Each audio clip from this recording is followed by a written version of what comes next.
A farpa fatal no olho do rei.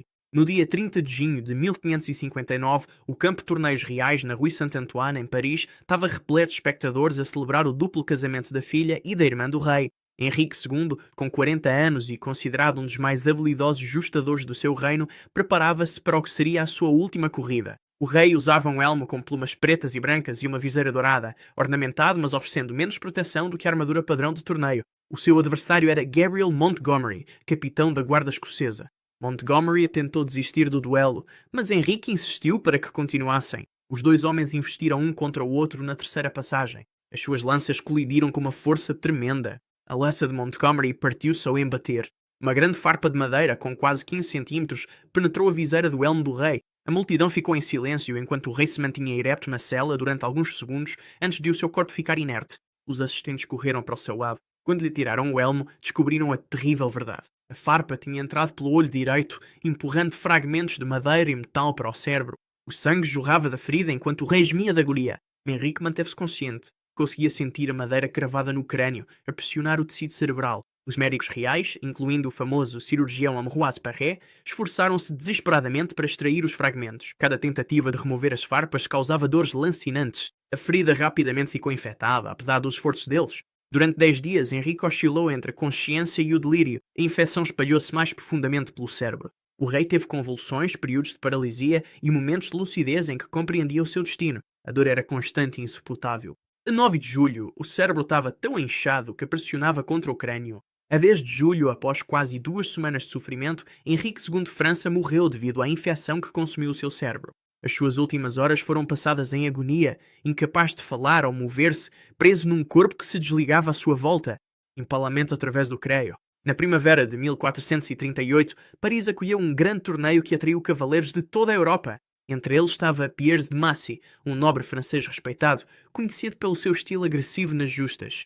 Era considerado um justador temível, tendo vencido vários torneios no norte de França. Nesse dia, enfrentou o cavaleiro inglês John Astley numa chamada justa de guerra. Ao contrário dos torneios mais comuns, onde as lanças tinham coronéis, pontas rombas em forma de coroa, este duelo usava lanças de ponta afiada. As armas eram de carvalho maciço, com cerca de 2,70 metros de comprimento, e pontas de metal concebidas para perfurar armaduras. Ambos sabiam os riscos que corriam. A multidão ficou em silêncio enquanto eles tomavam posição em extremos opostos do campo. Ao sinal, ambos os cavaleiros esporearam os cavalos para a frente. Os cavalos atingiram velocidade máxima, galopando um contra o outro a quase 50 km por hora. Aisley apontou a lança com perfeição, mantendo-a firme à medida que a distância diminuía. Quando se encontraram no centro do campo, a sua arma atingiu com uma precisão devastadora. A lança atingiu Massy diretamente no rosto.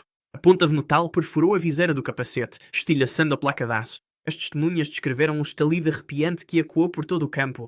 A lança atravessou o crânio de Massy, entrando mesmo por baixo do olho esquerdo e saindo pela parte de trás da cabeça. A força do impacto levantou Massy da sala. Durante vários segundos, o corpo dele permaneceu empalado na lança de Astley, suspenso no ar. O sangue jorrava de ambos os lados da ferida, cobrindo o cabo de madeira. Quando Astley baixou a arma, Massy deslizou e caiu no chão, ainda a mexer-se. Incrivelmente, Massy ainda estava consciente. O corpo dele convulsionava enquanto tentava respirar através do sangue que lhe enchia a garganta. As mãos dele agarravam o rosto desfeito, os dedos a tocar em ossos estilhaçados e tecido cerebral exposto. A multidão assistiu horrorizada enquanto ele lutava durante quase 1 minuto, emitindo sons terríveis e gorgolejantes. A morte chegou finalmente quando a perda de sangue e os danos cerebrais se tornaram demasiado graves. O corpo dele ficou inerte, os últimos movimentos não passando de espasmos musculares aleatórios. Arrastado até à morte por um cavalo selvagem. A 27 de junho de 1241, realizou-se um torneio proibido em Ware Priory, Hertfordshire, apesar da proibição explícita do rei Henrique III a este tipo de eventos. Gilbert Marshall, o quarto conde de Pembroke, estava entre os participantes. Com 44 anos, Marshall era um nobre experiente, mas não tinha um treino extensivo em torneios do seu pai, William Marshall, muito mais famoso. Chegou montado num magnífico garanhão espanhol, um animal poderoso mas notoriamente difícil de controlar. O cavalo estava adornado com arreios caros que evidenciavam o estatuto de Gilbert. O animal media quase 17 palmos de altura, com ancas poderosas que o tornavam mais rápido do que a maioria dos cavalos de torneio. Os que estavam próximos do campo notaram que o animal já estava agitado, a escavar o chão com as patas e a lutar contra o freio. Gilbert lutava para manter o garanhão sob controle enquanto se preparavam para entrar na liça. Quando incitou a montada a avançar, o cavalo empinou-se de forma inesperada. Apanhado de surpresa pelo movimento brusco, Gilbert foi atirado da sela. Nesse momento deu-se a tragédia. O seu pé direito ficou preso no estribo, uma pesada peça de ferro concebida para manter os cavaleiros estáveis durante os embates das justas. O garanhão, assustado, disparou em fuga, arrastando Gilbert do campo do torneio. A cabeça e os ombros dele batiam violentamente contra a terra endurecida. As testemunhas descreveram o som nauseante do elmo a bater repetidamente no chão.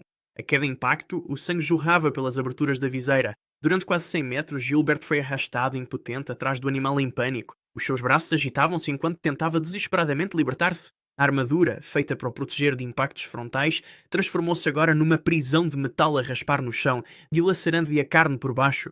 Outros cavaleiros tentaram interceptar o cavalo, mas não conseguiram apanhar o veloz garanhão espanhol. Quando finalmente conseguiram parar o animal, Gilbert ainda estava consciente. O seu rosto estava irreconhecível, uma massa de carne rasgada e osso exposto. O sangue borbulhava-lhe na boca enquanto tentava falar. Permaneceu vivo durante várias horas, com o corpo irremediavelmente destruído. Uma hemorragia interna encheu-lhe os pulmões até já não conseguir respirar. Ao cair da noite, Gilbert Marshall morreu devido aos ferimentos. A perfuração na virilha do jovem conde. Em dezembro de 1389, a corte real reuniu-se no Palácio de Woodstock para as celebrações de Natal, que incluíam um grande torneio. Entre os competidores estava John Hastings, o terceiro conde de Pembroke, com apenas 16 anos e recentemente casado. Apesar da sua juventude, Hastings estava ansioso por se provar nas justas. Usava uma armadura elaborada, adornada com o brasão da família, mas como muitos jovens cavaleiros, optara por uma proteção mais leve para ter maior mobilidade. A justa de Natal destinava-se a ser um espetáculo, e não um verdadeiro combate de armas.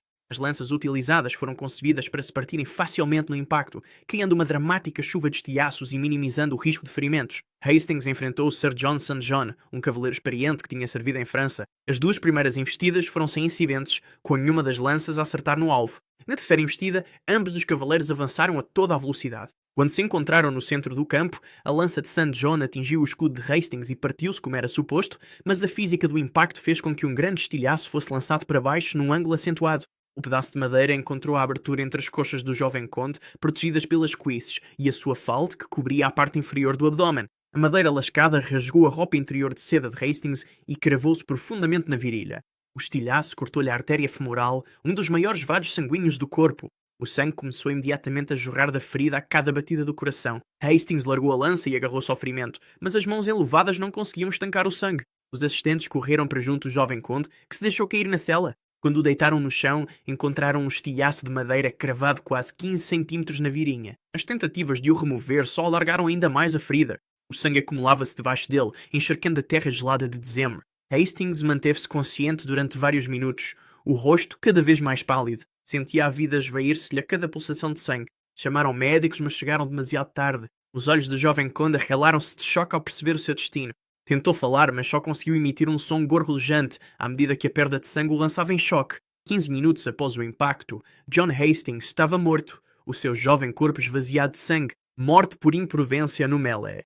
A 7 de agosto de 1218, realizou-se um enorme torneio em Neuss, na Alemanha, que atraiu nobreza de todo o Sacro Império Romano. Ao contrário do torneio mais estruturado que viria a desenvolver-se mais tarde, este evento era um melee, uma batalha simulada caótica, onde dezenas de cavaleiros combatiam em simultâneo num espaço confinado.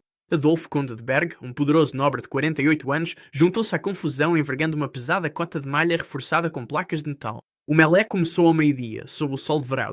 Mais de 60 homens armados, montados a cavalo, investiram no campo designado, armados com armas embutadas que ainda assim podiam causar danos esmagadores. Havia poucas regras e não existiam barreiras a separar os combatentes. A vitória era alcançada ao derrubar os adversários do cavalo ou forçá-los a render-se. O conde Adolfo já tinha conseguido desmontar vários cavaleiros quando os aplausos da multidão se transformaram em suspiros de espanto. No meio do caos de cavalos a cruzarem-se e armas a chocarem, dois cavaleiros colidiram mesmo à sua frente. Um deles foi atirado da sela e embateu contra o cavalo do conde. O cavalo de Adolfo empinou-se de forma inesperada, lançando o conde para trás.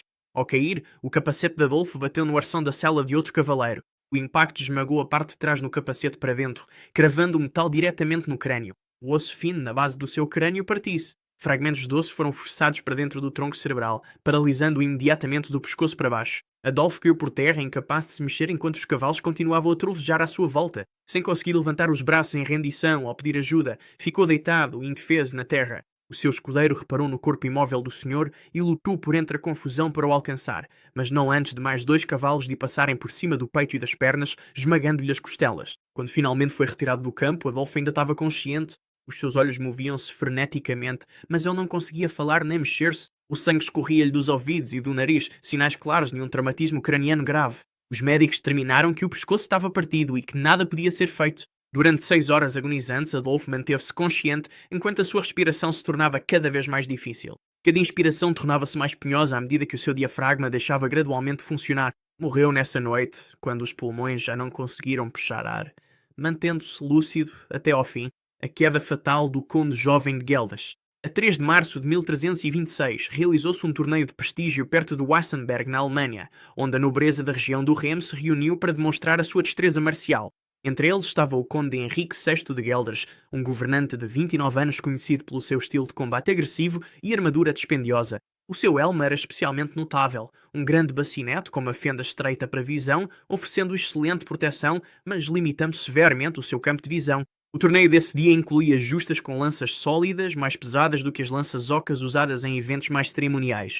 Cada arma pesava quase 7 quilos, sendo capaz de desferir uma força tremenda quando combinada com o peso do cavalo e do cavaleiro. O conde Henrique já tinha vencido 2 combates quando se preparou para enfrentar o barão Wilhelm von Jülich, um senhor rival de um território vizinho. Quando os 2 cavaleiros investiram um contra o outro, o cavalo de Henrique tropeçou ligeiramente, desviando-lhe a pontaria. A lança de Wilhelm atingiu o escudo do conde num ângulo estranho, deslizando para cima em direção ao seu elmo. A ponta da lança encontrou a estreita abertura dos olhos do bacinete de Henrique e penetrou com uma força devastadora. O impacto puxou o capacete para trás, torcendo violentamente o pescoço de Henrique. Os que estavam perto da pista ouviram o estalido seco das vértebras a partirem-se. A ponta da lança continua até à órbita do olho esquerdo do conde, destruindo o olho e penetrando quase 8 centímetros no seu cérebro. A força foi tão grande que Henrique foi completamente levantado da cela e atirado para trás, caindo do cavalo. Caiu de costas, o corpo a contorcer-se enquanto os danos cerebrais provocavam convulsões imediatas. O sangue jorrava pela abertura dos olhos do capacete, que tinha sido empurrado para dentro do crânio em vez de ser arrancado. Quando os assistentes chegaram até ele e removeram o capacete esmagado, encontraram metade do rosto afundado para dentro. O lado esquerdo da cabeça estava irreconhecível, uma massa de osso partido e tecido cerebral. Apesar da lesão catastrófica, Henrique permaneceu vivo durante quase 20 minutos. Não conseguia falar, mas o olho direito movia-se, acompanhando os movimentos de quem o rodeava. A respiração vinha em arfadas irregulares, enquanto o tronco cerebral lutava para manter as funções básicas. O sangue borbulhava pelo nariz e pela boca a cada respiração esforçada. À medida que as convulsões se intensificavam, a perda de sangue e os danos cerebrais acabaram por vencê-lo. O conde Henrique morreu no campo do torneio, rodeado por espectadores horrorizados que tinham vindo assistir a um desporto, mas acabaram por presenciar a destruição. O senhor morto por causa do cavalo do inimigo? No dia 19 de maio de 1300, realizou-se um torneio em Salisbury, Inglaterra, que atraiu cavaleiros de toda a Grã-Bretanha. William, um nobre escocês de menor importância da poderosa família Douglas, entrou na liça nesse dia sem saber do rancor que tinham. Estava montado num magnífico destrier preto, um cavalo de guerra com 17 palmos de altura e mais de 1400 quilos. A sua armadura era simples em comparação com a dos cavaleiros ingleses, mas a sua mestria a cavalo era excepcional. Entre os espectadores estava Sir Robert de Roos, um barão inglês cujas terras tinham sido saqueadas pelos homens de Douglas no ano anterior. O ataque custara a de Roos vários cavalos valiosos e a vida do seu primo. As regras do torneio proibiam estritamente o ajuste de contas reais nas lutas, mas de Roos tinha planeado a sua vingança cuidadosamente. William enfrentou com sucesso 3 cavaleiros ingleses. Antes do seu quarto duelo, de Roos aproximou-se do armeiro e, discretamente, trocou a lança embotada por uma afiada. Enquanto William se preparava para a próxima justa, de Roos entrou inesperadamente na pista. Os oficiais gritaram para que ele se retirasse, mas ele avançou diretamente em direção a Douglas. Em vez de apontar ao senhor escocês, de Roos cravou a sua lança afiada diretamente no peito do cavalo de William. A arma penetrou o coração do animal, matando-o instantaneamente. O enorme destrier tombou para a frente, as pernas cederam sob o seu peso.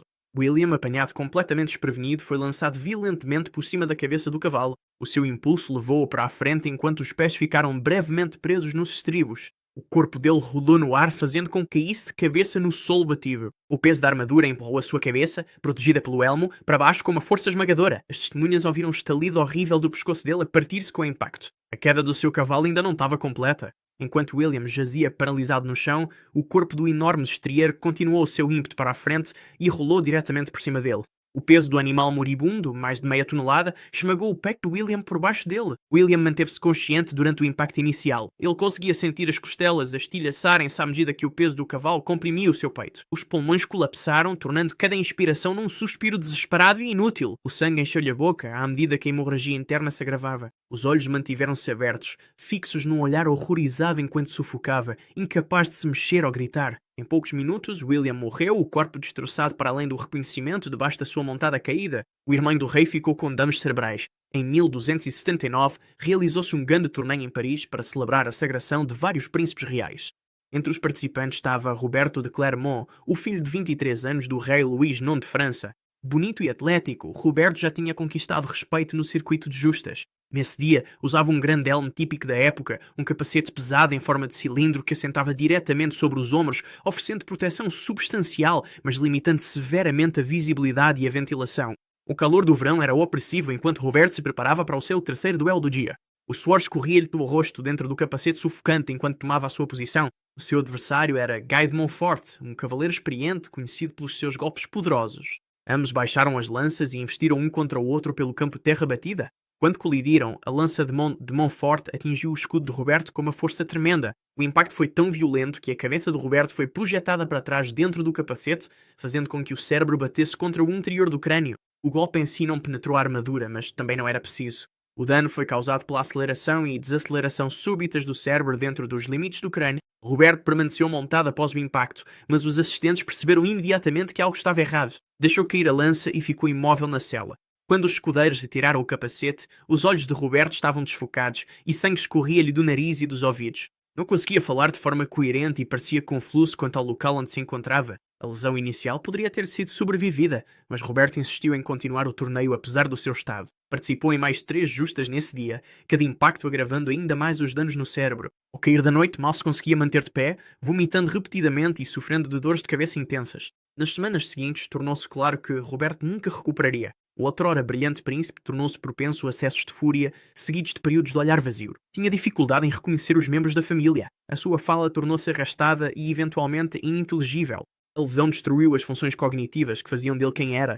O corpo de Roberto viveu durante décadas após o torneio, mas o homem que ele fora morreu naquele dia no campo. Os médicos reais chamaram-lhe febre cerebral, mas era aquilo que a medicina moderna reconheceria como uma grave lesão cerebral traumática. A sua deterioração mental continuou até à sua morte física em 1317, quase 40 anos a viver com uma mente destroçada.